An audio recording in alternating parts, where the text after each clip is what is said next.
Captain Elena Vasquez sat in her command chair, watching the stars through the bridge windows of the UHS Defiant. The destroyer was on patrol near the edge of human space, protecting mining colonies in the Kepler sector. It was quiet work, boring, most of the time. Elena preferred it that way. Quiet meant her people were safe. The bridge was small but efficient. Her crew of 30 worked at their stations, monitoring sensors and checking systems. The Defiant was not the biggest ship in the human fleet, but she was fast and deadly. Elena had commanded her for 3 years, and they had never lost a fight. "Captain," called Lieutenant Rodriguez from the sensor station, "I'm picking up something strange on long-range sensors." Elena turned toward him. "What kind of strange?" "Multiple contacts, ma'am. Very large signatures. They're still far out, but they're heading this way." Elena stood and walked to the sensor station. The display showed dots of light moving through space toward human territory. There were many of them. Too many. "How many ships are we talking about?" Elena asked. Rodriguez checked his readings again. "At least 200, Captain. Maybe more. They're huge. Much bigger than anything we have." Elena felt her stomach tighten. 200 ships was not an exploration fleet. It was an invasion force. She had heard rumors about aliens beyond human space, but first contact was supposed to happen through diplomats, not warships. "Red alert," Elena ordered. "All hands to battle stations. Communications. Send a priority message to Fleet Command. Tell them we have unknown contacts approaching human space in overwhelming numbers." The bridge lights changed to red. Throughout the ship, alarms sounded as her crew prepared for battle. Elena knew they were outnumbered, but running was not an option. Someone had to warn the colonies. On the main screen, the alien fleet grew larger as they approached. Elena could see individual ships now. They were massive, each one the size of a small moon. Their hulls glowed with strange energy patterns. These were not exploration vessels. They were built for war. "Incoming transmission, Captain," reported the communications officer. "It's on all frequencies. They want us to receive it." "Put it through," Elena said. The main screen changed. A creature appeared that Elena had never seen before. It had crystalline skin that reflected light in rainbow patterns. Multiple eyes lined its elongated head, and when it spoke, its voice sounded like breaking glass. "I am Admiral Zix Thera of the Galactic Hegemony," the creature said. "You primitive beings have entered space without permission. Your expansion ends now. Surrender your ships and worlds to the hegemony, or we will take them by force. You have 1 rotation of your planet to comply." The transmission ended. Elena stared at the blank screen for a moment. Then she started laughing. Her crew looked at her with concern, but Elena could not help herself. These aliens had no idea what they were dealing with. "Communications," Elena said, still smiling. "Open a channel to the alien fleet." "Channel open, Captain." Elena straightened her uniform and looked directly into the camera. "This is Captain Elena Vasquez of the United Human Ship Defiant. You are in human space without permission.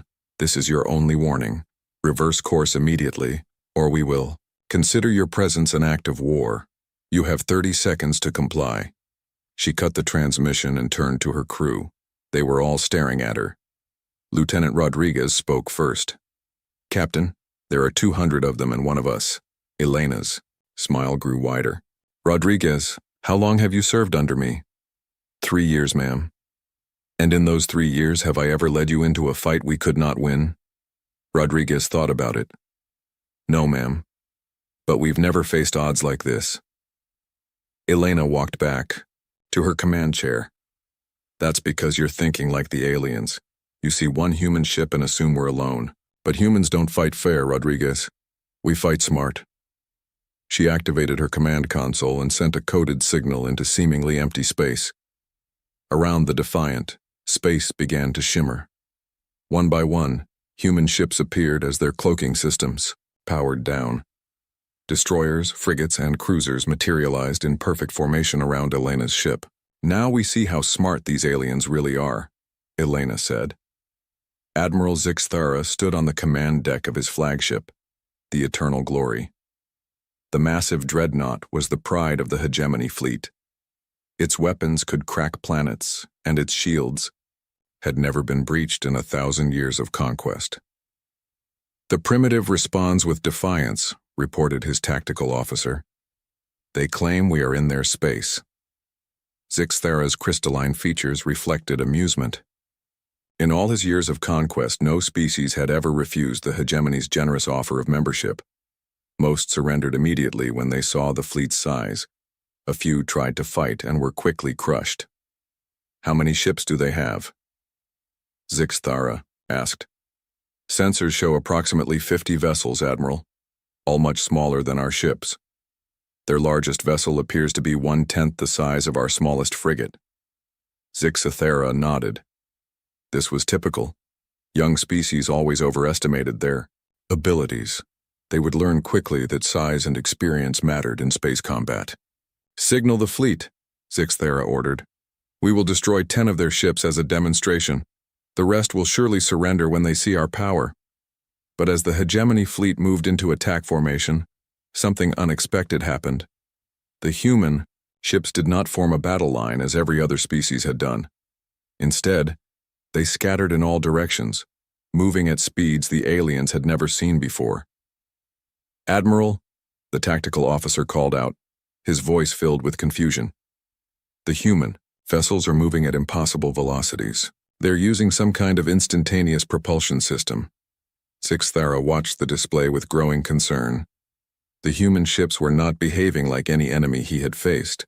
They moved like a school of fish, each one independent, but somehow coordinated with all the others. Fire on the nearest human vessel, Zixthera commanded. Show them what happens to those who defy the hegemony. The Eternal Glory's massive plasma cannons fired. Beams of pure energy, each one capable of destroying a city, lanced toward the human destroyer. But the target was no longer there. It had vanished and reappeared behind one of the hegemony frigates. Impossible, Zixthera whispered. No ship can move that fast. That was when the human ship fired back. But instead of energy weapons, it launched simple metal rods.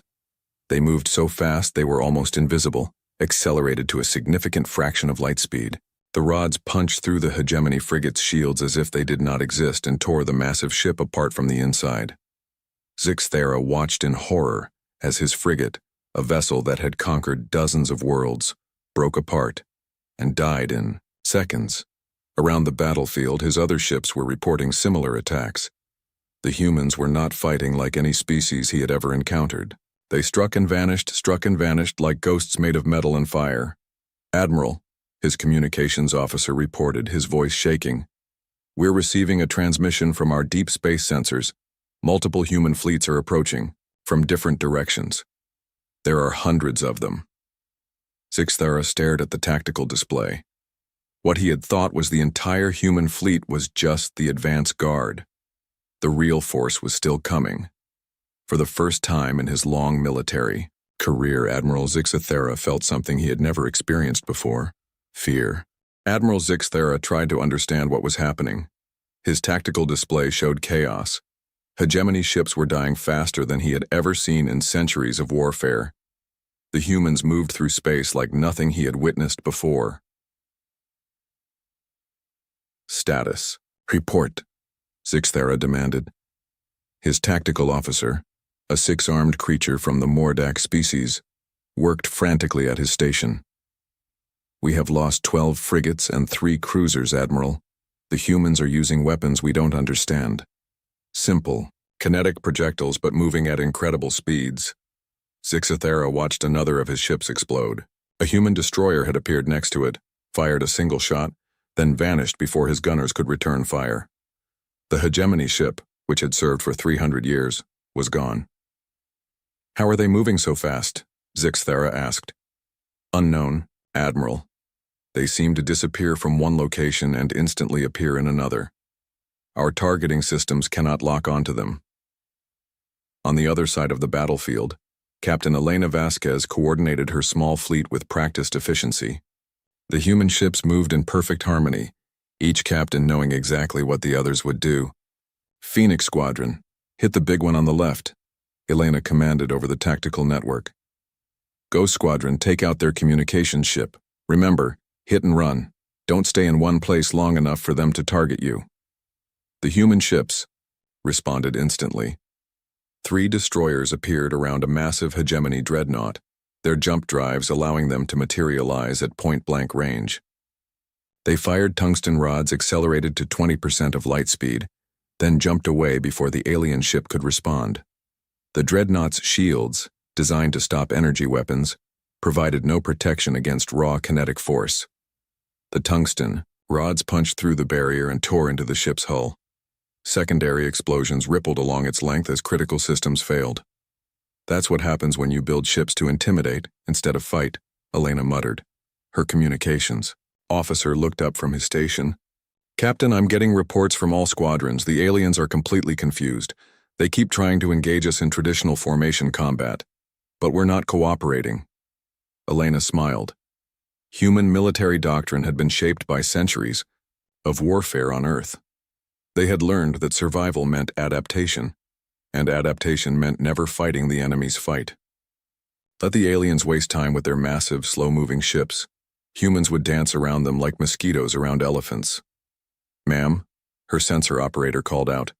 The main human fleet is arriving. Admiral Chen is requesting tactical data. Elena looked at the display. Dozens of new contacts were appearing throughout the system. These were not just destroyers and frigates. Heavy cruisers, battleships, and even the massive human carriers were jumping into the battle zone. Send all tactical data to Admiral Chen, Elena ordered, and tell her the aliens don't know how to fight fast-moving opponents. Their weapons are designed for ship-to-ship slugging matches, not intercepting high-speed targets. Admiral Sarah Chen sat in the command center of the UHS Yorktown, the flagship of the Third Fleet. She reviewed the tactical data from Captain Vasquez and felt a cold satisfaction. The aliens had made a classic mistake. They had assumed that bigger was always better. All units, this is Admiral Chen, she broadcast to the entire human fleet. The enemy is using outdated tactics and outdated technology. Their ships are massive but slow. Their weapons are powerful but cannot track fast-moving targets. We will use wolf-pack tactics, form into hunting groups of 4 to 6 ships, isolate enemy vessels and destroy them one by one. The human fleet responded like a well-oiled machine. Ships that had been scattered across the system suddenly organized into small hunting groups. Each group had a specific target and a specific plan. Chen watched as her captains implemented the plan. Human ships would surround a single alien vessel, attack from multiple angles, then jump away before the enemy could coordinate a response. It was like watching wolves hunt a herd of buffalo. Admiral Zixathera realized he was losing the battle. His ships were dying and he could not understand how. The humans had fewer vessels, smaller weapons, and less armor. By every measure of space combat he understood, they should be easy to defeat. Admiral, his communications officer reported. Captain Velmon is requesting permission to retreat. He has lost half his squadron. Retreat? Zixthara could barely comprehend the word. The hegemony did not retreat. They conquered or they died trying. But as he watched another of his dreadnoughts break apart under human attack, he began to understand that this battle was different from any he had fought before. Sir, I'm detecting energy signatures from the human ships we haven't seen before, his science officer reported. They appear to be scanning our shield frequencies and adjusting their weapons accordingly. Zixthara turned to stare at the science officer. They're adapting their weapons during the battle? Yes, sir. Their hit rates are improving with each attack. They're learning our defensive systems and finding ways around them. That was impossible. It took years of study to understand alien technology. No species could adapt that quickly in the middle of a battle. But as Zixthara watched, human weapons became more and more effective against his ships. Shields that had protected hegemony vessels for centuries were suddenly useless. Captain Elena Vasquez coordinated her ship's attack on a hegemony cruiser.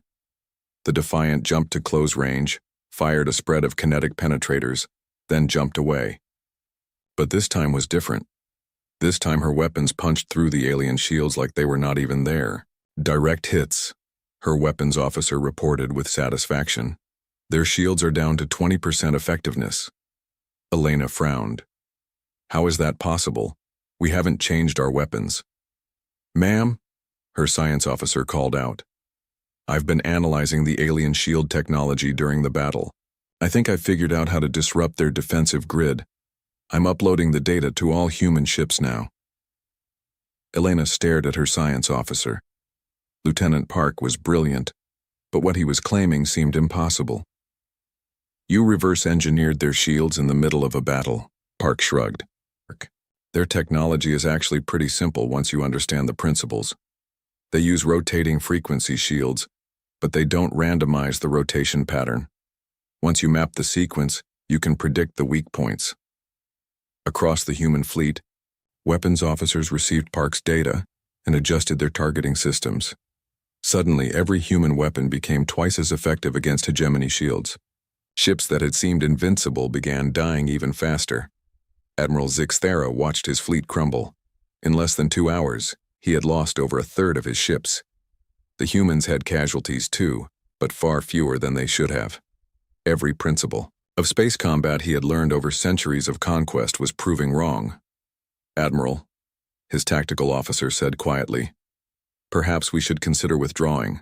We can regroup and analyze human tactics before engaging again. Zixthara wanted to refuse. The hegemony did not withdraw from primitives. But as another of his dreadnoughts exploded under concentrated human fire, he realized that these humans were not primitives. They were something else entirely, something dangerous. Signal the fleet, he said finally. All ships will jump to rally point 7. We will regroup and reassess the situation. But even as he gave the order, Zixthara knew the truth. The hegemony had not just lost a battle. They had encountered something that would change the galaxy forever. These humans were not like any species they had faced before. They were predators, and they had just announced their presence to the universe. Admiral Sarah Chen stood at the tactical display aboard the UHS Yorktown, watching as more human fleets arrived in the battle zone. Ships appeared from multiple directions, not as one massive formation but as separate hunting packs. This was how humans had always fought their wars, not as a single army but as many smaller forces working together. Admiral, her communications officer reported, all fleet commanders are requesting orders. Chen studied the tactical situation. The alien fleet was trying to regroup after their initial losses, but they were still thinking like traditional naval forces. They wanted to form a battle line and fight ship to ship. That was their mistake. Send this to all fleet commanders, Chen said. The enemy expects us to meet them head-on. Instead, we'll use pack tactics. Surround them, cut off their escape routes, and kill them one by one. Make them fight our fight, not theirs.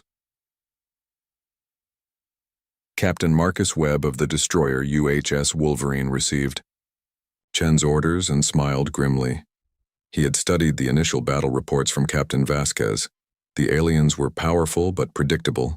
They fought like they were still commanding wooden sailing ships instead of spacecraft. All right, Pack, Webb said to the 5 other destroyer captains in his hunting group. We have a hegemony heavy cruiser trying to reach their main formation. Let's show them what happens when they travel alone. The 6 destroyers jumped simultaneously, appearing in a perfect sphere around the alien cruiser. The massive ship found itself surrounded with nowhere to run. Its captain tried to target one of the human ships, but before he could lock on, all 6 destroyers fired at once. Tungsten rods traveling at relativistic speeds hit the cruiser from every direction. The alien ship's shields collapsed under the coordinated assault, and secondary explosions tore through its hull. In less than 30 seconds, a ship that had served the hegemony for 2 centuries was nothing but debris. Pack leader to all units, Webb broadcast. Target destroyed. Moving to intercept the next convoy. Across the battlefield, similar scenes played out as human pack tactics devastated the hegemony fleet. The aliens tried to adapt, but they were fighting an enemy that had spent centuries perfecting the art of warfare. Every human captain knew how to work independently while coordinating with the whole. Every crew member understood their role in the larger battle plan. Admiral Zixthara watched his formations crumble. His ships were being picked off one by one, isolated and destroyed before they could support each other. The humans moved through, space like they owned it, appearing wherever they wanted. striking with perfect timing. "How many ships have we lost?" Zixthara asked his tactical officer. The Mordak checked his displays with all 6 arms working frantically. 67 vessels, Admiral. We're losing ships faster than our weapons can track the humans." Zixthara tried to understand what he was seeing. The humans fought like no species in the galaxy. Most civilizations developed space combat from their experience with ocean warfare, large ships in formation, trading broadsides until one side retreated. But these humans fought like they were born in 3 dimensions, using space itself as a weapon. "Sir," his science officer reported, "I'm analyzing human tactics and finding patterns we haven't seen before. They're not just fast. They're thinking, faster than us. Every move is coordinated with every other move. It's like they're sharing a single mind." "Impossible," Zixthara said. "No species can coordinate that precisely in real-time combat." But even as he spoke, Zixthara watched a perfect example of human coordination. A group of human destroyers lured one of his dreadnoughts into pursuit, then led it straight into a trap where heavy cruisers were waiting. The dreadnought realized the danger and tried to escape, but human ships appeared behind it, cutting off retreat. In minutes, the massive vessel was destroyed. Captain Elena Vasquez coordinated her part of the battle from the bridge of the Defiant. Her ship had been upgraded during the fighting with new weapons designed specifically for alien technology. Human engineers were working miracles, adapting and improving their systems while the battle raged. "Captain," her weapons officer reported, "the new plasma disruptors are working perfectly. We can now overload alien shields with a single hit." Elena nodded. This was how humans fought. They learned from every battle, adapted to every new threat. The aliens had superior technology when the fight started, but humans were already building better weapons. "All ships, this is Defiant," Elena broadcast to her squadron. "Target the command ship, big crystalline vessel at the center of their formation. If we take out their admiral, the rest might surrender." Her squadron acknowledged and began moving into position. But as they approached the alien flagship, Elena realized the enemy was finally adapting too. The remaining hegemony ships had formed a defensive circle around their command vessel. "Interesting," Elena said. "They're learning, but not fast enough." She opened a channel to Admiral Chen. "Ma'am, requesting permission to try something crazy." Chen's voice came back immediately. "What do you have in mind, Captain?" "A direct assault on their command ship. I think if we can capture their admiral alive, we might be able to end this without destroying their entire fleet." There was a pause, then Chen replied, "Approved. But Elena, don't get yourself killed. We're going to need experienced captains for whatever comes next." Elena smiled. "Don't worry, Admiral. I don't plan on dying today." She turned to her crew. "All right, people. We're going to do something stupid and dangerous. We're going to jump inside their defensive formation and board their flagship." Her crew stared at her. Lieutenant Rodriguez spoke first. "Captain, that's suicide. Even if we can get through their defenses, we don't know anything about their internal ship design." Elena's smile grew wider. "Rodriguez, how many times do I have to tell you? Humans don't fight fair. We don't board their ship. We make them come to us." She turned to her weapons officer. "Load the special package in Tube 1 and prepare to jump on my command." The Defiant vanished from its position and reappeared directly above the alien flagship. Before the enemy could react, the destroyer fired a single projectile, not a weapon, but a modified missile filled with human marines in powered armor. The missile penetrated the alien ship's hull and deployed its cargo. 50 human marines, each one a veteran of multiple battles, found themselves inside an enemy vessel designed for creatures 3 times their size. But they had one advantage the aliens didn't expect. They had been born on a world where everything was trying to kill them. Admiral Zixthara felt his ship shake as something penetrated the hull. Then his bridge lights went out, replaced by emergency illumination. "Report," he demanded. "Hull breach on Deck 7, his damage control officer reported. "Something is moving through the ship. Our security teams are not responding." Zixthara realized what had happened. The humans had not just attacked his ship, they had invaded it. In all his years of service, no enemy had ever been crazy enough to board a hegemony vessel during battle. Send all available troops to repel the invaders, Zixthera ordered, but his troops were not prepared for what they faced. The human Marines moved through the ship like ghosts, striking from shadows and disappearing before his soldiers could respond. They knew exactly where to hit to cause maximum damage: life support systems, power conduits, weapon controls. Captain Elena Vasquez monitored her Marines' progress from the Defiant.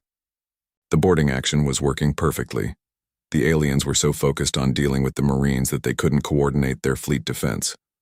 All units, Elena broadcast. The enemy flagship is distracted. Press the attack. End this now. The remaining human ships converged on the alien formation. With their command ship under assault and their admiral fighting for his life, the hegemony fleet finally broke. Ships began retreating in all directions, abandoning their positions and running for safety. But Admiral Chen was not finished.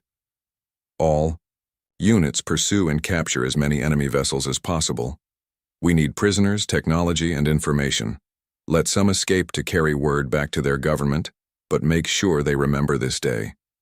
As the battle ended, Admiral Zixthera found himself a prisoner aboard his own ship. The human Marines had taken the bridge without killing anyone, but they had made their point clear. The galactic hegemony was no longer the dominant power in this part of space. Standing before the crystalline alien, Marine Captain Jessica Torres spoke in careful, slow words. "Admiral, my name is Captain Torres. You are now a prisoner of war. Your fleet is defeated and your ship is under our control. Will you surrender formally, or do we need to continue this the hard way?" Zixthera looked at the small human warrior.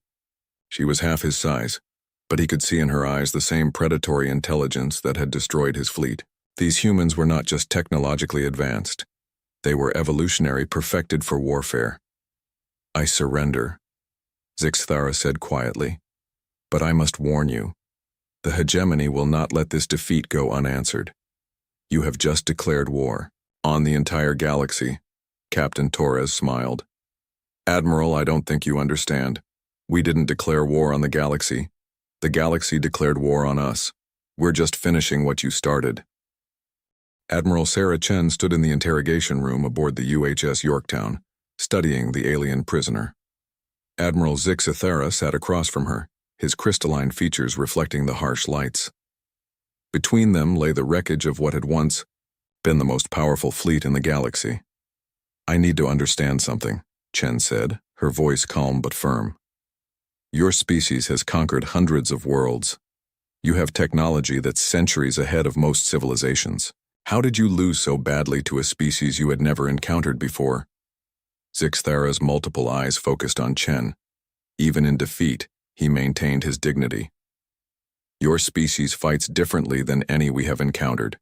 You move like predators, think like predators. Most civilizations develop space combat from naval traditions.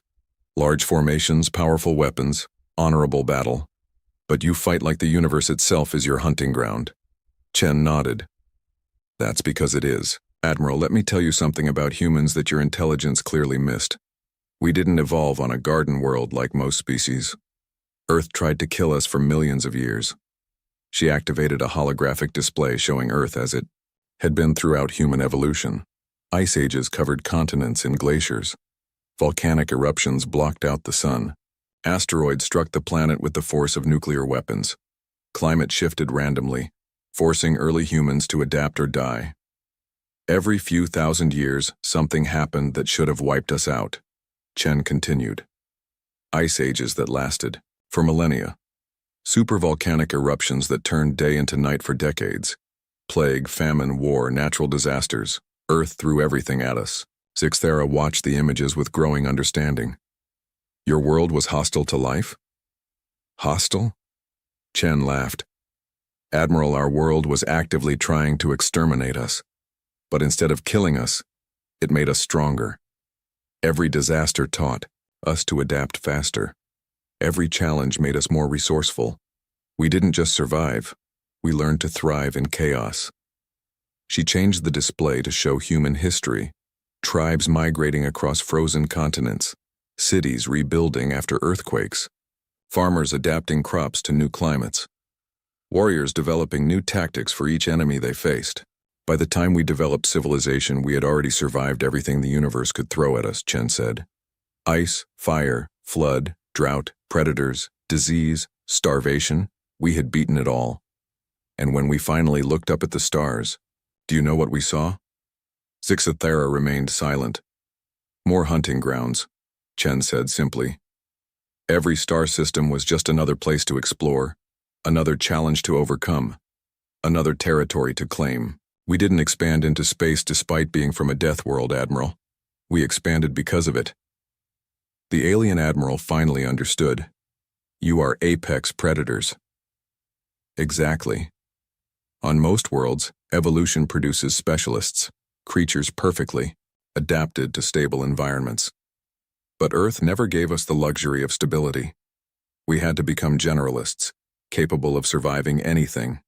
And when you're built to survive anything, everything else becomes prey. Chen walked to the window, looking out at the aftermath of the battle. Hegemony ships drifted powerless, while human salvage teams studied their technology. In just a few hours, humans had learned more about alien science than most species learned in decades. Your mistake was thinking we were like other young civilizations, Chen continued. Peaceful, cautious, easily intimidated by superior numbers. But humans don't think that way. When you showed up with 200 ships to demand our surrender, you know what our first response was? Captain Vasquez threatened war, Zixathera said quietly. No, Chen corrected. Our first response was curiosity.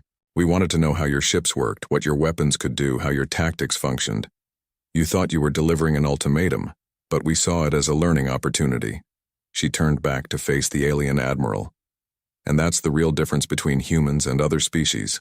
Most civilizations see the unknown as something to fear or avoid. We see it as something to understand and conquer. Back on Earth, the news of humanity's first contact was spreading across the planet.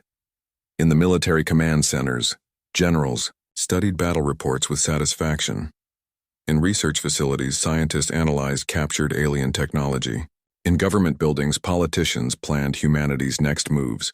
President Maria Santos sat in the Oval Office, reading the preliminary reports from Admiral Chen. The battle had been more one-sided than anyone had dared hope. Humanity had not just survived first contact, they had dominated it. Madam President, her military advisor said, Admiral Chen is requesting permission to pursue the retreating alien forces into their territory. Santos considered the request. The smart move would be to fortify human space and prepare for retaliation. But humans had never been satisfied with defensive strategies. Tell Admiral Chen she has authorization to pursue, Santos said. But make it clear, we're not conquering, we're exploring. Any species that wants to join us peacefully is welcome. Any that wants to fight will learn what happens when you threaten humanity. In space, the remaining hegemony ships fled toward their home territories, carrying news that would shake the galaxy. Admiral Zixathera's second-in-command, Captain Mordek, transmitted emergency reports to Hegemony High Command. The humans are not what we expected, Mordek reported. They fight with precision we have never encountered. Their ships move faster than our sensors can track. Their weapons adapt to our defenses in real time. And their tactics. He paused, struggling to find words. They fight like the universe owes them everything and they intend to collect. The message reached hegemony space ahead of the fleeing ships, and the reaction was immediate. Some species called for total war against the human threat. Others demanded to know how a primitive civilization had destroyed their most powerful fleet. A few wise leaders suggested that perhaps it was time to reconsider the hegemony's approach to newer species. Meanwhile, human fleets had already begun moving into former hegemony territory, but they were not coming as conquerors. Captain Elena Vasquez, promoted to Commodore after her heroic actions, led a task force to a world that had recently declared independence from the hegemony. The planet Kepler 442b had been a hegemony mining world for 3 centuries, its native population forced to extract resources for their alien overlords. When news of the human victory spread, the locals had risen up and driven out the hegemony administrators. This is Commodore Vasquez of the United Human Federation, Elena broadcast to the planet. We understand you have declared independence from the galactic hegemony. We're here to offer assistance if you want it, or we can leave you alone if you prefer. The choice is yours. The response came from Governor Thexari, leader of the rebellion. Commodore Vasquez, we have heard of your victory over the hegemony fleet. Is it true that humans defeated them in open battle? It's true, Elena confirmed. They came to our space demanding surrender. We showed them that humans don't surrender to anyone. There was a long pause. Then Governor Thexari spoke again. Commodore, for 300 years my people have lived under hegemony rule. They told us it was for our own good, that young species needed guidance. But it was slavery disguised as protection. If you truly offer friendship instead of conquest, then we accept. Elena smiled. This was how it would begin, not with threats or demands, but with offers of partnership. Humans would not rule the galaxy through fear like the hegemony had. They would lead by example, showing that there was a better way. Welcome to the Federation, Elena said. Now, let's talk about what happens when the hegemony tries to take your world back. Because they will try, and when they do, they're going to discover that humans protect their friends. Across human space, similar conversations were taking place. Species that had lived under hegemony rule for centuries were declaring independence, knowing that humans would support them. The careful order that the hegemony had maintained for millennia was crumbling, replaced by something new. Admiral Chen received reports from all sectors. Human influence was spreading faster than their ships could travel. The mere knowledge that the hegemony could be defeated had sparked revolutions across dozens of worlds. Admiral, her communications officer reported, we're receiving surrender. Requests from 17 different star systems. They want to join the Federation rather than face possible human retaliation. Chen shook her head. Tell them we don't accept surrenders from people who haven't attacked us.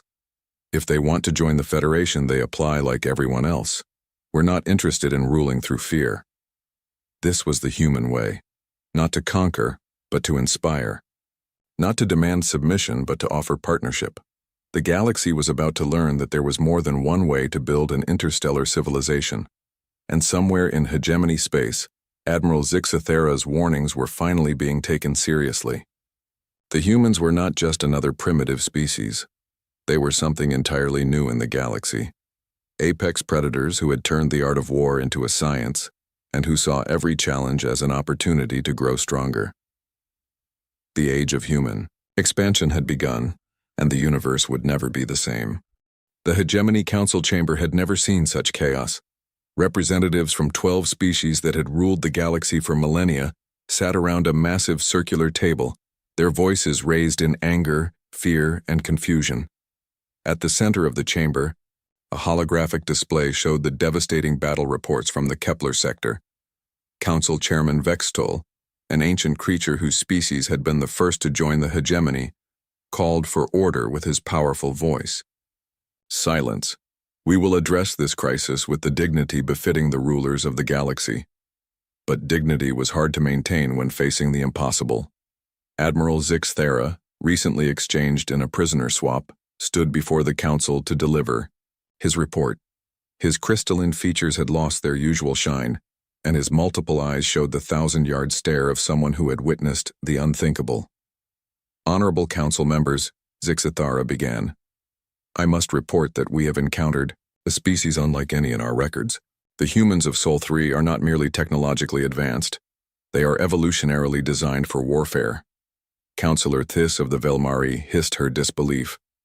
Impossible. No species develops purely for combat. Evolution produces balance, not extremes. Zixathera activated his own holographic display showing images from the battle. Observe their tactics. Each human ship operates independently yet coordinates perfectly with all others. They strike and vanish before we can respond. They adapt their weapons to our defenses in real time during combat.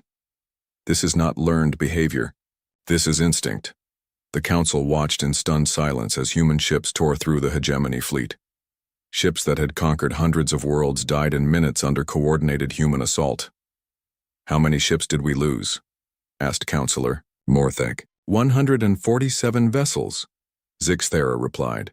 Against a force 1/4 our size, and the humans captured our most advanced technology, interrogated our officers, and learned our fleet deployment patterns. They gained more intelligence from one battle than we typically gather in decades of occupation.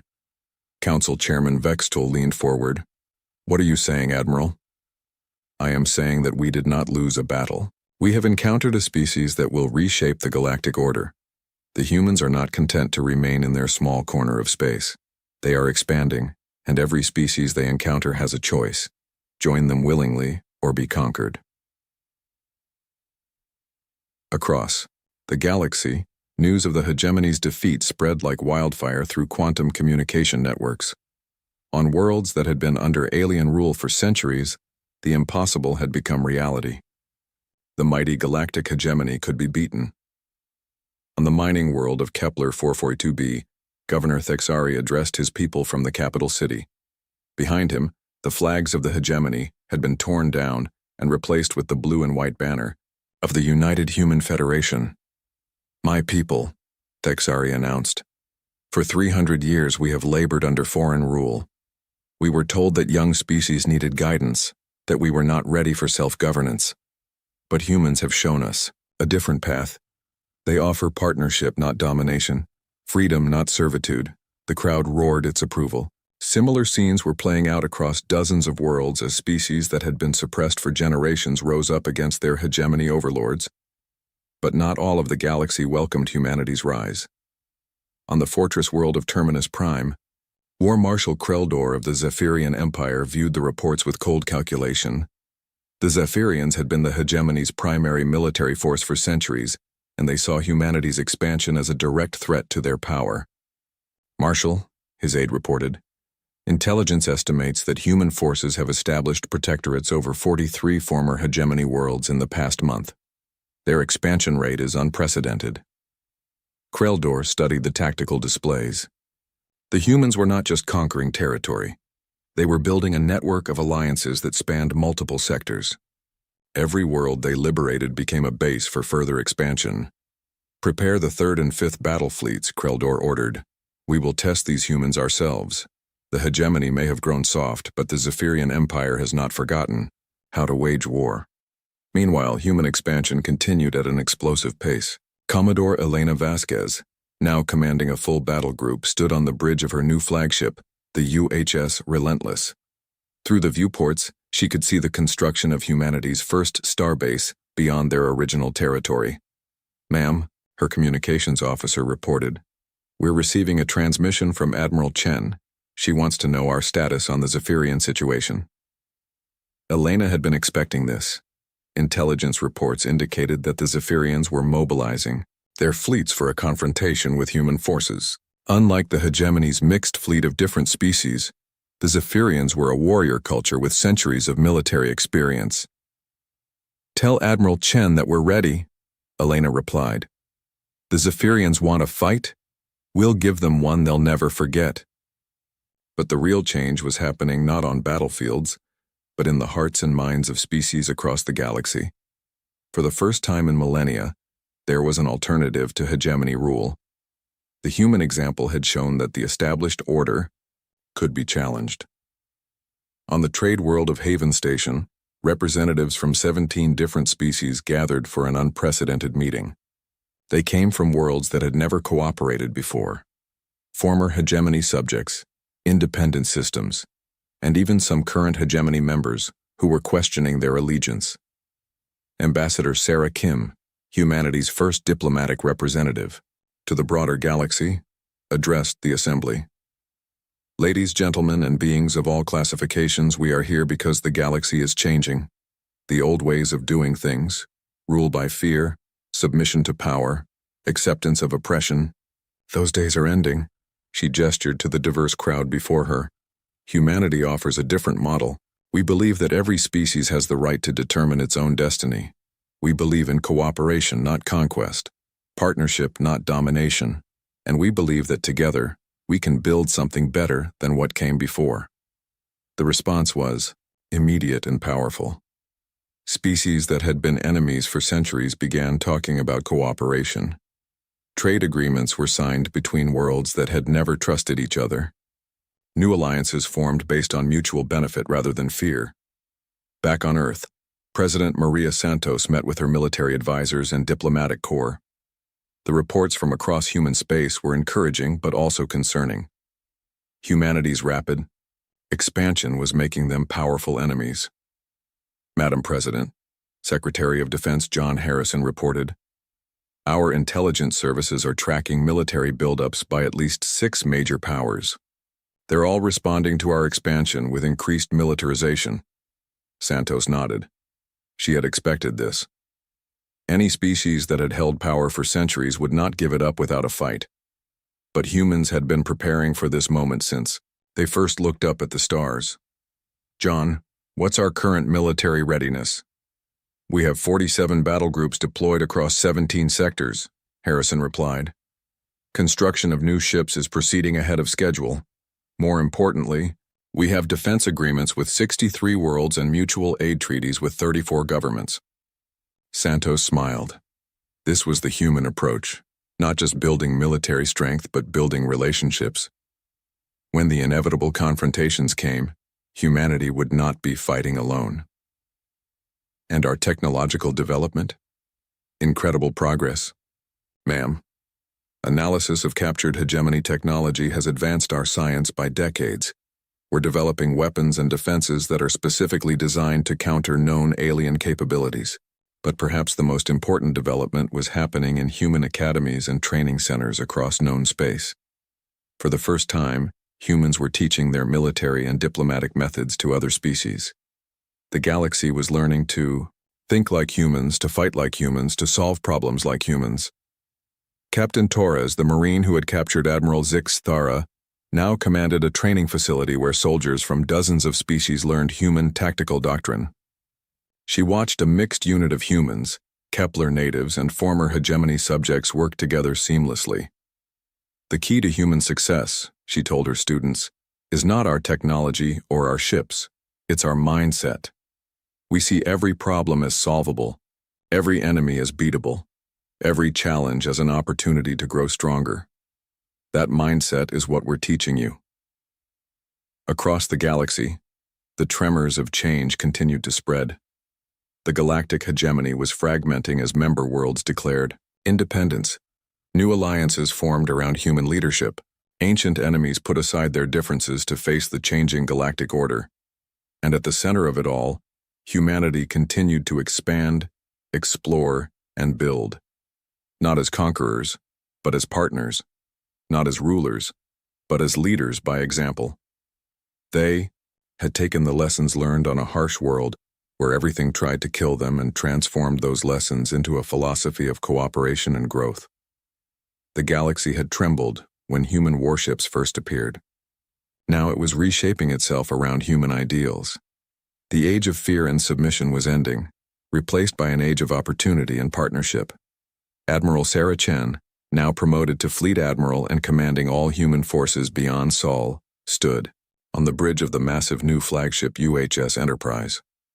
Around her, the largest fleet in human history.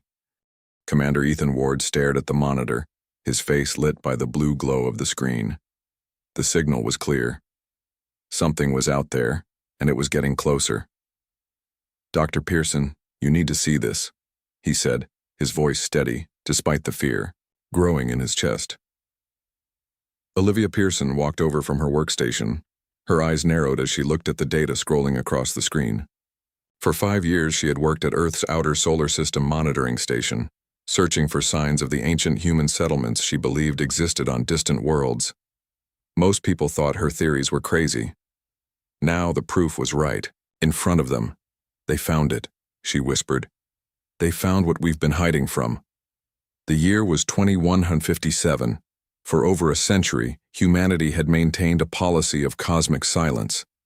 After detecting signals from advanced alien civilizations, Earth's leaders had made a decision: stay quiet, develop in secret, and avoid drawing attention. It seemed to work. Until now. "Captain Rivera is on her way down," said Alan, the communications officer. Command wants a full briefing in 20 minutes. Ethan nodded. He zoomed the image on his screen, showing strange ships hovering over the ruins on Europa 442, a moon they had secretly studied for years. The ships were unlike anything humans had built, organic-looking, with flowing lines and pulsing lights. They were methodically destroying the ruins. Captain Susan Rivera entered the room. Everyone stood straighter. Her reputation as the best captain in the United Space Command was well earned. "What do we know?" she asked, not wasting time on greetings. Dr. Pearson stepped forward. "Captain, these ruins are over 50,000 years old. They're human in origin." "Human?" Rivera's eyebrows rose. "That's impossible. We only reached Mars 80 years ago." "That's what history tells us," Olivia said. She pulled up more images on the screen. "But I've found evidence that humans once possessed technology far beyond what we have now. We spread throughout multiple star systems before something happened. A collapse, a war, maybe both." Ethan added, "The probe we sent last year has been collecting data. These alien ships arrived 3 days ago. They're systematically destroying every trace of the ruins." Rivera's face hardened. "Show me." The video from the probe played on the main screen. The alien ships fired blue beams into the ruins, vaporizing structures that had stood for thousands of years. In the background, more ships were arriving. "There's something else," Alan said. He pressed a button, and a message played through the speakers. It was in multiple languages, the last one being English. "Attention dormant human settlements. The Alvarez Collective has located your remaining outposts. We come to finish what was started and eliminate the dormant threat. Your ancestors knew the price of defiance, now you will as well." The room fell silent. "How do they know about us?" Rivera asked. "We've been silent. They're not responding to our current civilization," Olivia realized. "They're responding to what they found in those ruins. They think we're the same humans from 50,000 years ago." Alarms suddenly blared throughout the station. Alan's fingers flew across his keyboard. "Multiple objects entering the solar system," he reported. "Scout ships based on their size. They're heading toward Neptune." Rivera tapped her communication badge. "This is Captain Rivera. Connect me to United Space Command, Emergency Protocol Alpha 9. Within minutes, the largest screen in the room showed the stern face of Admiral Bennett, head of Earth's Defense Forces. "Captain, we're tracking the objects. Is this confirmed first contact?" "Negative, sir. This appears to be a hostile force targeting human settlements. They call themselves the Alvarez Collective, and they believe they're finishing a war that started thousands of years ago." Bennett's face showed no emotion, but his voice grew colder. "What evidence do you have of this claim?" Ethan transmitted the probe data and the message. The Admiral was silent as he reviewed it. "The Security Council is convening now," he finally said. "Captain Rivera, prepare the USS Vigilant for immediate departure. Commander Ward and Dr. Pearson will join your crew. Your mission is to gather more information without engaging the alien forces." "What about defense preparations, sir?" Rivera asked. "All orbital platforms are being activated. Ground-based defenses are on standby." The Admiral paused. "If what Dr. Pearson suggests is true, we may be facing an enemy that once defeated a much more advanced human civilization. We need to know what we're up against." The transmission ended. Rivera turned to Ethan and Olivia. "Pack your things. We leave in 3 hours." As Ethan returned to his quarters, his mind raced. Humanity had stayed quiet, hidden in their small corner of the galaxy, but something in their past had made these aliens fear humans enough to hunt down and destroy any trace of them. On the USS Vigilant, Ethan stood on the bridge beside Captain Rivera. The ship was the newest in Earth's small fleet, built for exploration, but armed for defense. Through the view screen, he watched as Earth grew smaller.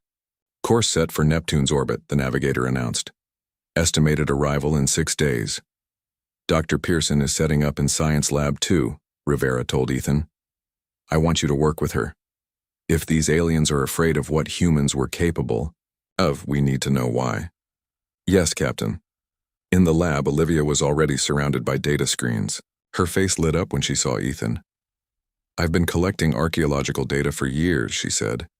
There are patterns, Ethan, signs that humanity once had outposts across at least 12 star systems. What happened to them? He asked. Something terrible. She pulled up an image of Earth showing strange geological formations. These aren't natural. They're impact sites from weapons far more powerful than anything we can imagine. Before Ethan could respond, alarms sounded throughout the ship. All hands to battle stations. Rivera's voice came over the speakers. Unidentified vessels approaching, at high speed. Ethan and Olivia rushed to the bridge. On the main screen, 3 alien ships were visible, moving faster than any human vessel could travel. They've bypassed our outer system defenses, the tactical officer reported. They'll reach Earth in less than 2 days. Rivera's face was grim.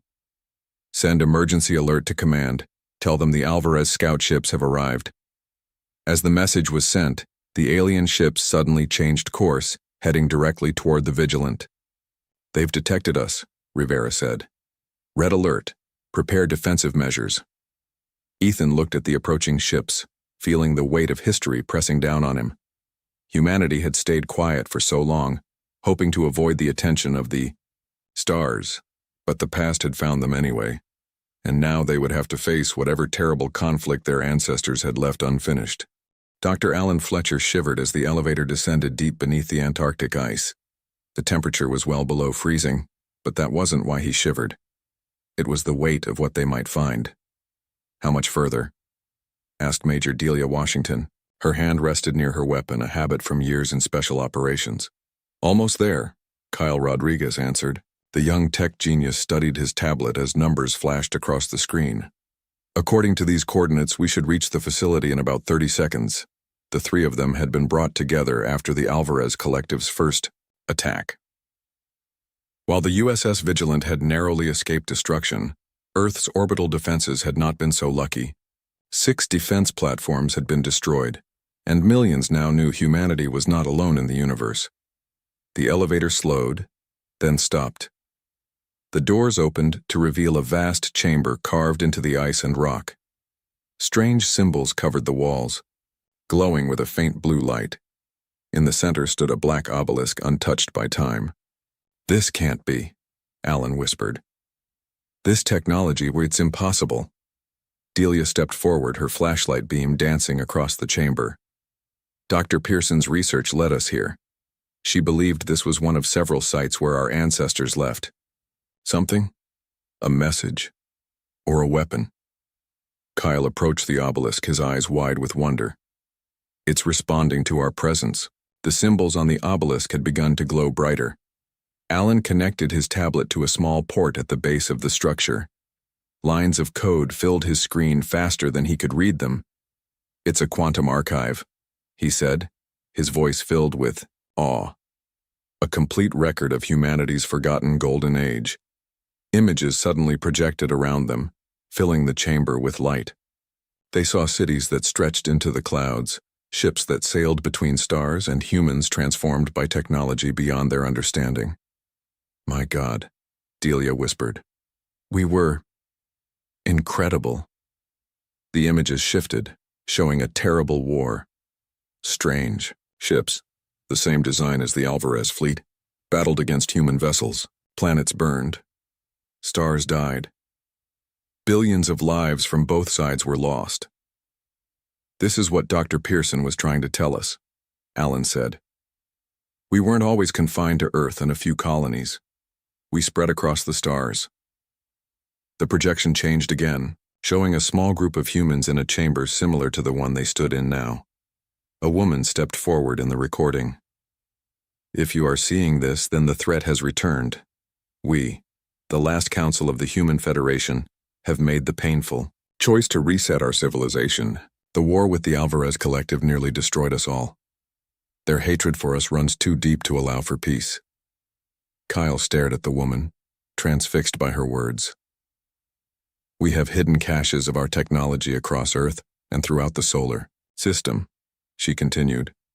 We have also seeded a protection protocol that will reactivate if the threat returns. You must find these caches quickly. The Alvarez will show no mercy. The recording ended, leaving them in silence. We need to report. This, Delia said, her military training taking over. Command needs to know what we're facing. Wait, Kyle said. He pointed to new symbols appearing on the obelisk. It's giving us coordinates. The first cache is in the Mariana Trench. Alan's tablet beeped. I'm receiving data, schematics for defensive systems, ship designs, weapons. He looked up, his face pale. This is beyond anything we currently have, centuries ahead of our technology. Can we build it in time? Delia asked. We won't have to, Kyle said, his fingers flying across his own tablet. The recording mentioned a protection protocol, I think. He paused, eyes widening. There are thousands of satellites in Earth orbit that aren't on any official registry. They've been there all along, hidden somehow. Delia's communication device buzzed. She answered it, her expression growing more serious as she listened. We need to move now, she said after ending the call. The Alvarez fleet has broken through our outer defenses. They'll reach Earth within hours. They gathered what data they could and returned to the surface. A hypersonic transport was waiting to take them to the Pacific Command Center. Hours later, Kyle stood before a room of military leaders, including Admiral Frank Daniels, who had taken command after the first attack. The satellites are real, Kyle explained, showing them the data. They've been in a kind of stealth mode undetectable to our sensors, but I found a way to activate them. Do it, Admiral Daniels ordered. Kyle entered a complex series of commands. On the large screen at the front of the room, thousands of new objects suddenly appeared in Earth orbit. What are they? Someone asked. Defense platforms, Alan said. Far more advanced than anything we have now. According to the archive, they can generate energy shields and deploy weapons that can target ships in hyperspace. A technician called out from a monitoring station. Sir, the Alvarez fleet has arrived. They're launching their attack. On the screen, they watched as Earth's conventional defenses engaged the alien ships. It was no contest. Human vessels were destroyed one after another. The orbital platforms, Earth's greatest achievement, fell like leaves in autumn. Activate the ancestral defenses, Daniels ordered. Kyle pressed the final key. For a moment, nothing happened. Then the thousands of hidden satellites began to move. They arranged themselves in a complex pattern around Earth, and energy fields sprang up between them. The Alvarez weapons struck the fields and dissipated harmlessly. The alien fleet paused, seemingly confused by this unexpected resistance. It's working, Delia breathed, but their victory was short-lived. A message came through on all channels, broadcast in the same multiple languages as before.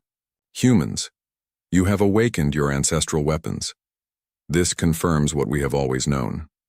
You are the destroyers, the conquerors who nearly eradicated dozens of species. We will not allow this to happen again. The message ended, and the Alvarez attack redoubled. New ships emerged from hyperspace larger than the first wave. We need more, Admiral Daniels said. The shields won't hold forever. Dr. Fletcher, what else did you find in the archive? Alan looked at the coordinates still displayed on his tablet. The Mariana Trench cache. It contains something called the Forge. According to this, it's a manufacturing facility. On Earth? Daniels asked, surprised. No, Alan replied. On Mars. As they spoke, the Alvarez ships battered the ancient defense grid. Some of the satellites were already failing. We need to get to Mars, Kyle said, and we need to do it now. Delia looked at the battle unfolding above them. Humanity had stayed quiet for so long, hiding from a threat they didn't understand. Now, they were facing the consequences of a war from 50,000 years ago. A war they had no memory of fighting. The USS Vigilant survived the first attack, Admiral Daniels said. Captain Rivera is bringing it back to Earth. If anyone can get you to Mars through that battlefield, it's her. The room shook as something impacted nearby. The Alvarez were now targeting ground installations. Time's up, Delia said. We need to move. As they hurried from the command center, Kyle looked back at the display showing Earth surrounded by alien ships. The ancient defense system was buying them time. But how much? And what would they find on Mars that could possibly save them? Admiral Frank Daniels watched the battle unfold from Luna Command Center.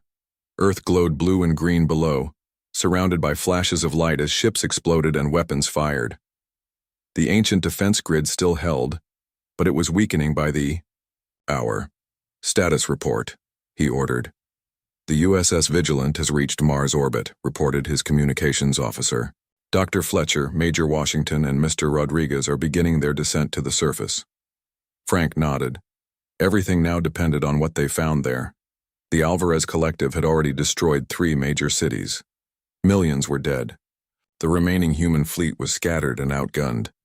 "Sir, we're receiving a new transmission from the Alvarez command ship," the officer said. "Put it through." A figure appeared on screen. It looked almost human, but with gray skin and eyes too large for its face. When it spoke, its voice was cold and precise. "Humans, your ancestral technology confirms what our histories tell us. 50,000 years ago, your kind spread across the stars like a plague.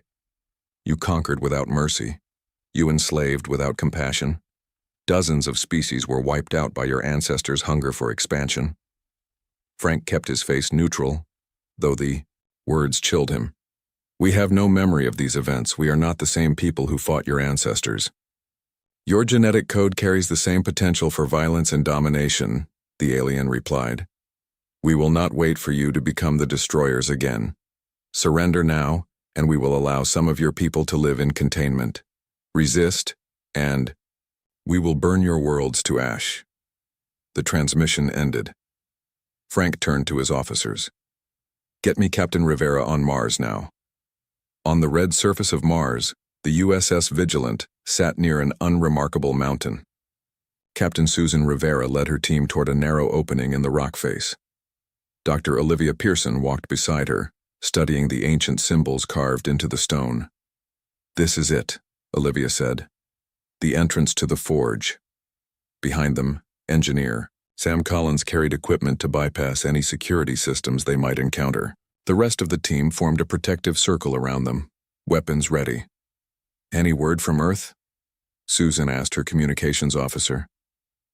"Admiral Daniels is attempting to contact us," he replied. "The signal is weak. The Alvarez are jamming our communications." Susan frowned. "Keep trying. We need to know what's happening." They entered the mountain through a narrow passage that quickly opened into a vast chamber. Unlike the Antarctic facility, this place showed no signs of age. Everything looked new, as if it had been built yesterday instead of 50,000 years ago. Sam whistled. "This technology, it's incredible." In the center of the chamber stood a large cube made of a material none of them recognized. It hummed, with energy, pulsing with a soft blue light. Olivia approached it carefully. This must be the control center for the forge. She placed her hand on the cube's surface. Immediately, the entire chamber lit up. Holographic displays appeared all around them, showing schematics for ships, weapons, and devices they couldn't begin to understand. "It's recognizing your DNA," Sam said in awe. "It knows you're human."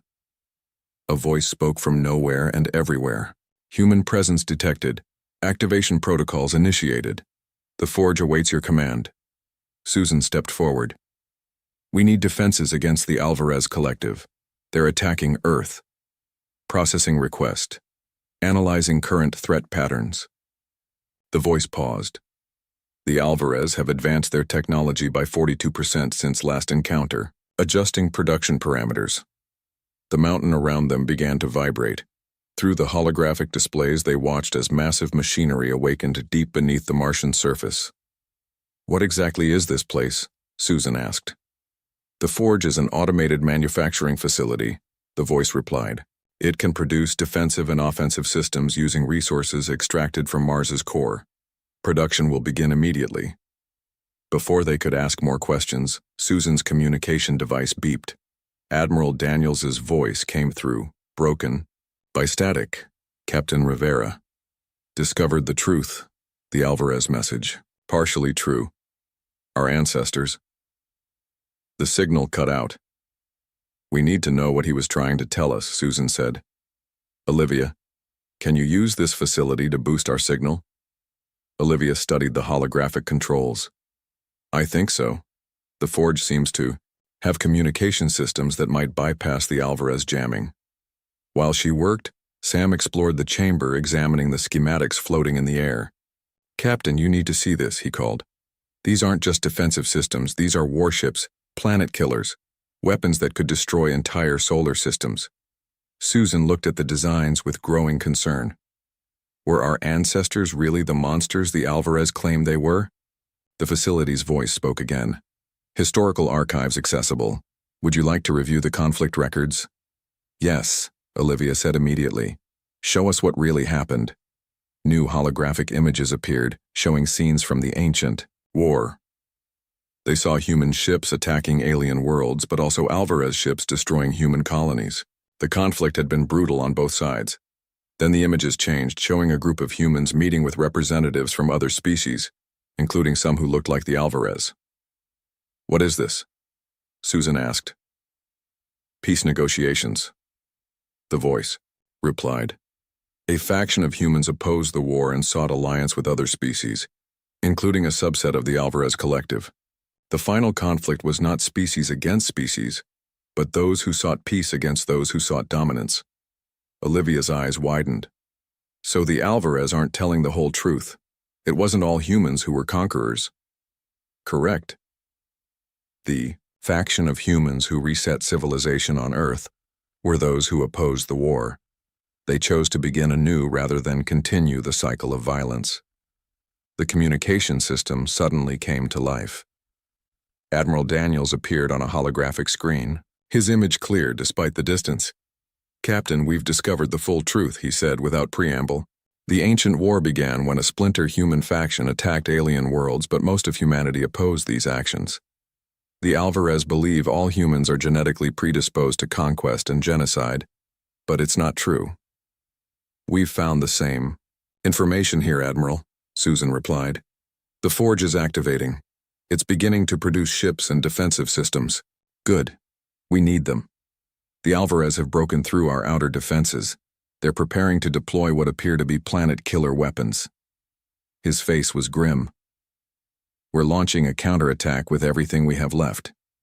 If we can push them back to Neptune's orbit, it might buy you enough time. We'll get the new ships to you as soon as possible, Susan promised. The connection ended. Susan turned to her team. We need to speed this up. Earth doesn't have much time. Through the facility's monitors, they watched as the first new ships emerged from fabrication chambers beneath the Martian surface. They were sleek and powerful, unlike anything humans had built in thousands of years. But as the ships rose into Mars orbit, the sensors detected a new threat. Massive Alvarez reinforcement fleet detected, the facility announced. Estimated arrival in Earth orbit 6 hours. Current defensive capabilities insufficient. Susan looked at her team, determination in her eyes. There must be something. More here. Something that can help us against those numbers. Olivia studied the facility's archives. There's a reference here to something called the Spear of Memory. It's located on Europa, one of Jupiter's moons. What is it? Sam asked. It doesn't say exactly, but it's described as the ultimate defensive measure. Our last hope if all else fails. Susan made her decision quickly. Olivia, stay here and coordinate with the Forge. Sam, you're with me. We're taking the Vigilant to Europa. As they prepared to leave, Olivia looked at the ships being produced by the Forge. They might be enough to defend Earth for a while, but against the reinforcement fleet, they stood little chance. Everything now depended on what they found on Europa. The Spear of Memory might be humanity's only hope for survival. The USS Vigilant sped through space toward Jupiter. Captain Susan Rivera stood on the bridge, watching as the massive gas giant grew larger on the view screen. Engineer Sam Collins worked at a nearby console, studying the data they had brought from Mars. Europa should be coming into view soon, Susan said. Any progress on figuring out what this Spear of Memory might be? Sam shook his head. The records are vague, only that it's some kind of ship or weapon hidden beneath Europa's ice. It was placed there as a last resort. Commander Ethan Ward entered the bridge. Captain, we've got the latest update from Earth. The first wave of ships from the Forge have Engage the Alvarez fleet. They're buying us time, but the reinforcements will arrive in less than 5 hours. Susan nodded grimly. Then we have 4 hours to find this weapon and get it back to Earth. The Vigilant entered orbit around Europa. The moon's surface was a maze of cracks and ridges in the ice, hiding a vast ocean beneath. Their sensors searched for any sign of ancient technology. "I'm picking up an energy signature," reported the science officer. "It's faint, but it matches the frequency range of the technology we found on Mars." "Take us down," Susan ordered. The ship descended through Europa's thin atmosphere. They hovered over a smooth plain of ice, the energy signature growing stronger beneath them. "We can't land on this surface," Sam warned. "It's too unstable." "Prepare a landing team," Susan said. "We'll use the shuttle."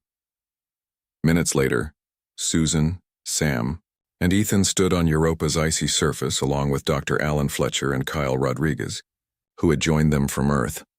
They wore heated environmental suits to protect them from the extreme cold.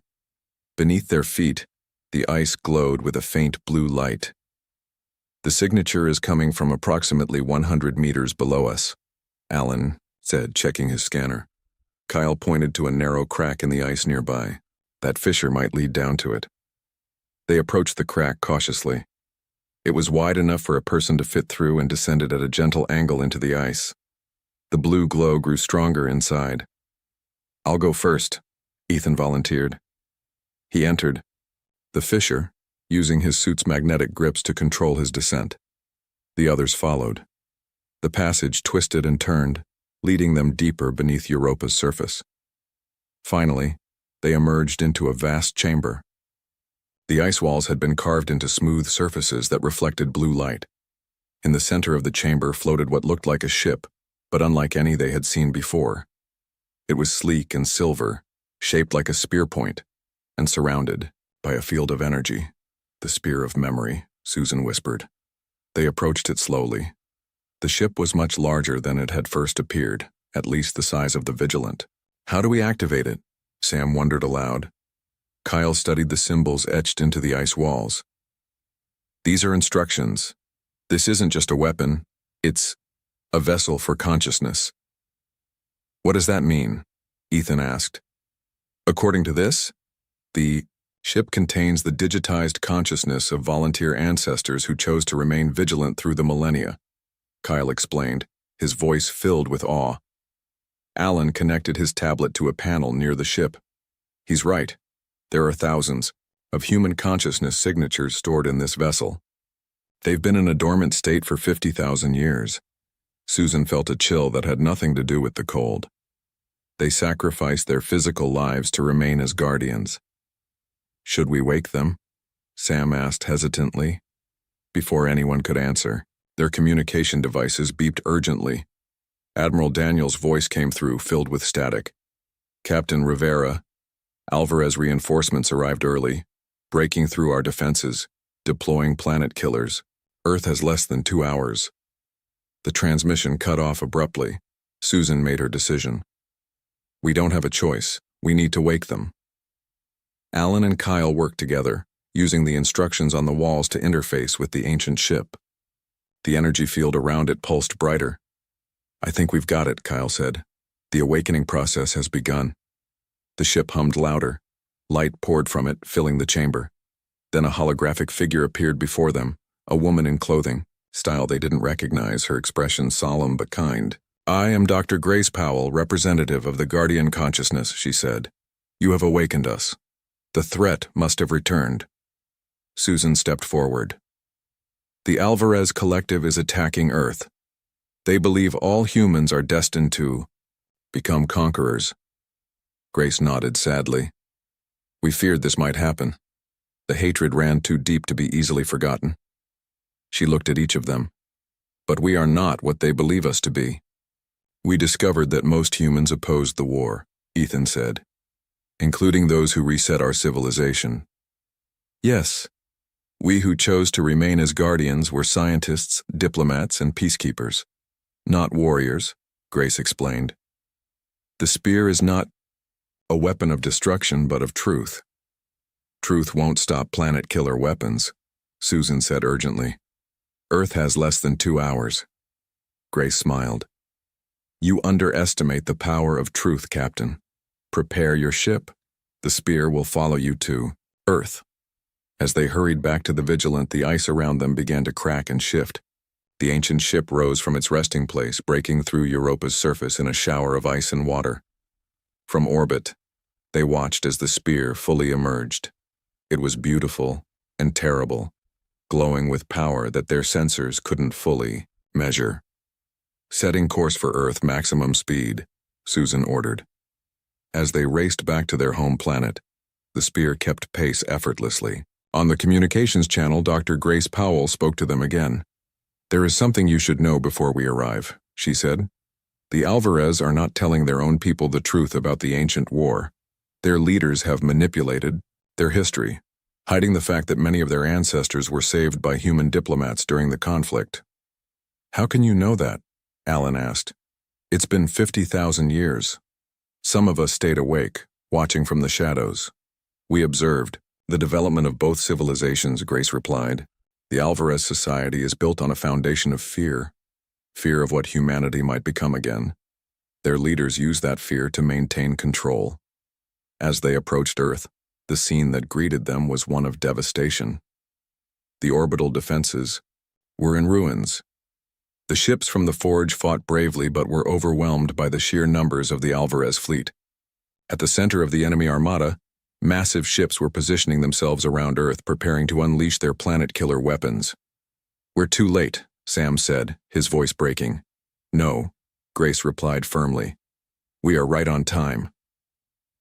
The spear accelerated past the Vigilant, heading straight toward the Alvarez command ship. Susan expected it to attack, to ram the enemy vessel or fire some unknown weapon. Instead, it began to glow brighter, emitting pulses of energy that washed over the entire Alvarez fleet. These weren't destructive blasts, but waves of data, communications that bypassed all jamming attempts. What are they doing? Ethan asked, confused. Kyle's eyes widened as he monitored the communications. They're broadcasting the truth to everyone, not just to us, but to the Alvarez ships too. Their crews are seeing the actual history of the conflict. On their screen, they could see confusion spreading through the enemy fleet. Some ships stopped firing. Others began to move away from their positions. A few turned their weapons on other Alvarez vessels. They didn't know, Susan realized. Their own people didn't know the truth. The planet-killer weapons powered down. The battle paused as both sides watched the history unfold before them.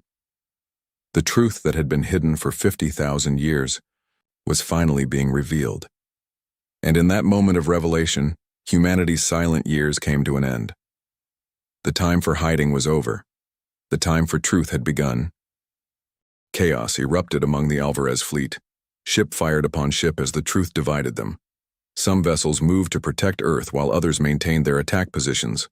The planet-killer weapons remained powered down, but the battle was far from over. Admiral Frank Daniels watched from Luna Command Center, hardly daring to believe what he was seeing. What just happened? He asked, as Captain Susan Rivera's face appeared on his screen. The ancestral ship is broadcasting the true history, Susan explained. The Alvarez people are learning that their leaders lied to them for thousands of years. Sir, called a communications officer, we're receiving a transmission from an Alvarez vessel. They're requesting to speak with human leadership. Frank straightened his uniform. Put them through. A gray-skinned Alvarez appeared on screen. Unlike the cold commander they had spoken with before, this one's large eyes showed clear emotion. I am Captain Naren of the Alvarez ship Truthseeker, the alien said. Many of us have seen the historical records. We did not know. Our histories taught us that all humans were monsters who sought to destroy us. And our histories didn't teach us about you at all, Frank replied honestly. We forgot everything. A group of our ships wishes to defect, Naren continued. We cannot support this genocide based on lies, but our high command is still determined to complete their mission. They believe the historical records are human deceptions. As if to confirm this, several of the largest Alvarez warships began to move toward Earth once more. They're repositioning the planet killers, Ethan Ward reported from the USS Vigilant. The Spear of Memory moved to intercept them, taking position between Earth and the approaching threats. The holographic image of Dr. Grace Powell appeared on bridges and command centers throughout both fleets. "People of Earth and the Alvarez Collective," she said, her voice carrying a weight of 50,000 years. "You stand at a crossroads that your ancestors faced before. You can choose continued war, or you can choose to break the cycle." On the Alvarez command ship, High Commander Vex slammed his fist against his control panel. "Ignore this deception. Complete our sacred mission. Humanity must be contained before they spread their violence again." But many of his captains were no longer listening. More Alvarez ships moved to join Captain Naren's defectors. Grace's hologram continued. The faction of humans who attacked Alvarez worlds 50,000 years ago were defeated, not by Alvarez weapons but by other humans who opposed their violence. And many Alvarez stood with those humans choosing peace over vengeance. Dr. Olivia Pearson, watching from the forge on Mars, felt tears fill her eyes. The archaeological evidence makes sense now. Both sides worked together in the end. The High Commander's voice boomed across all channels. "The planet killers will fire in 2 minutes. Those who interfere will be destroyed first." "We need to stop those weapons," Susan said urgently. Kyle Rodriguez, working frantically at his console on the Vigilant, looked up suddenly. "Captain, I think I can disable their firing systems if I can get close enough to transmit a specific frequency code. The ancestral data from the spear includes override protocols for Alvarez weapons." "Too dangerous," Susan replied. "Their point defenses would destroy any ship that approaches." "Not if they're distracted," came the voice of Captain Naren. "My ships will create an opening. Your vessel must be ready." Susan nodded grimly. "Prepare for attack pattern Delta. All hands to battle stations." What followed was not the final battle they had feared, but something more complex. The defector Alvarez ships engaged the Loyalists, creating a chaotic melee. Earth's remaining defenses and the ships from the Forge joined the fight, targeting the planet killers specifically. The USS Vigilant slipped through the confusion, taking heavy damage but pressing forward. Kyle transmitted the override codes as they passed each weapon platform. One by one, the planet killers went dark, their systems shutting down completely. "It's working," Sam Collins shouted, but the High Commander was not finished. His flagship, massive and heavily armed, broke away from the battle and accelerated toward Earth. "He's going to ram the planet," Ethan realized in horror. At that speed, the impact would be devastating. The Spear of Memory moved to intercept, placing itself directly in the flagship's path. The two ships collided in a blinding flash of energy. When the light faded, both vessels remained locked together in space. "What's happening?" Frank asked, watching from Luna. Grace Powell's hologram appeared once more. "We are connecting directly with their ship's systems and crew. The High Commander cannot hide from the truth any longer." Inside the Alvarez flagship, the truth spread through every screen and neural interface, not as propaganda or forced messaging, but as raw, unfiltered history. The crew saw the alliance between humans and Alvarez that had ended the ancient war. They saw how their leaders had twisted history to maintain power through fear. The flagship's engines shut down. The threat was over. In the days that followed, a fragile peace took hold. The defector Alvarez ships landed representatives on Earth, and humans traveled to meet with Alvarez colony worlds. The truth continued to spread throughout both civilizations. 1 month later, Susan Rivera stood in a great hall built specifically for the occasion. Beside her stood Captain Naren, Admiral Daniels, and Dr. Grace Powell, her consciousness now housed in a temporary holographic projector. "Today," Susan said to the assembled representatives of both species, "we sign not just a peace accord, but a new beginning. Our ancestors fought and died over misunderstandings and the actions of a few. We choose a different path." Captain Naren stepped forward. "The Alvarez Collective acknowledges the deception perpetrated by our former leadership. We seek not just peace, but alliance with humanity." The treaty was signed to applause from both sides. As the ceremony concluded, Grace Powell approached Susan privately. There is something else you should know, Grace said. Earth was not the only world where humans chose to begin again. There are other colonies out there, dormant or developing in their own way. Susan's eyes widened. Other human worlds? Grace nodded. Some may have advanced beyond even what we achieved.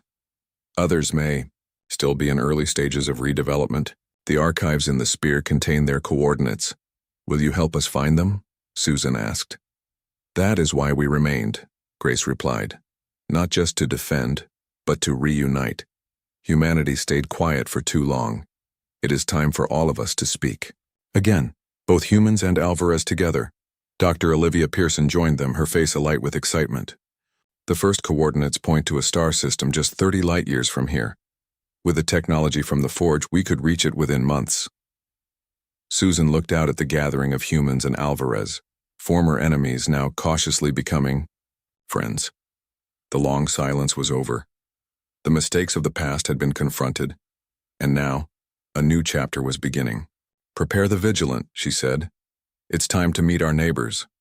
The silence was broken. The ancestors were awake, and humanity was ready to reclaim its place among the stars, this time, with wisdom born from both triumph and tragedy. Not as conquerors, but as explorers. Not with weapons, but with open hands. The wrath of their ancestors had transformed into something far more powerful: understanding.